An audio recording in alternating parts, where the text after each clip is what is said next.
Just another brick in the wall. এরকম রাজনৈতিক দল, এরকম সাইনবোর্ড অনেক আছে বাংলাদেশে। কেউ আওয়ামী লীগের সময় আওয়ামী লীগের সাথে, বিএনপির সময় বিএনপির সাথে, জামাতের সুবিধা পেলে ওখানে এগুলো করে। আমরা তো সে ধরনের দল না। আমরা সবসময় বলেছি, কনসিস্টেন্টলি বলেছি, আমরা রাজনীতিতে আলাদা ব্লক হতে চাই, আলাদা সেন্টার হতে চাই, আলাদা ভরকেন্দ্র হতে চাই। কিন্তু এই যে জামাত এনসিপির যে রসায়নের কথা আমরা লাগাতার ভাবে শুনে এসেছি, এটা আসলে এক ধরনের বলবো যে মিডিয়ার সৃষ্টি। জামায়াত ইসলামের একজন নেতা একবার বলেছিলেন না, বাংলা ভাই মিডিয়ার সৃষ্টি, যখন তারা ক্ষমতায় ছিলেন।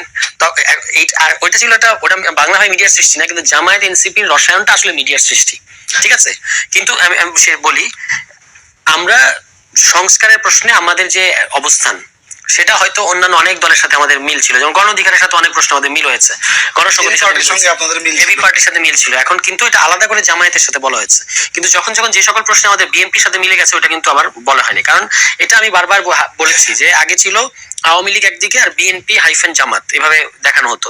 এখন বিএনপি কে ওই আওয়ামী লীগের জায়গায় নিয়ে জামাত হাইফেন বিএনপি এনসিপি এভাবে দেখানোর চেষ্টা হয়েছে। এটা একটা ফ্রেমিং আর। কিন্তু এখন তো নতুন করে আবার এই আলোচনায় আছে যে হচ্ছে যে সম্ভবত মানুষের মধ্যে একটা ধারণা আছে যে বিএনপির সঙ্গে হয়তো এনসিপির একটা জোট হতে পারে, যে কারণে এনসিপি এখন জামাতের বিরুদ্ধে ট্রাম্প কার্ড খেলে রাস্তাটা ক্লিয়ার হচ্ছে। সেটা না, আমাদের রাস্তা ক্লিয়ার করার দরকার নেই, রাস্তা এমনি ক্লিয়ার, দেখতে পাচ্ছি রাস্তার সামনে কি।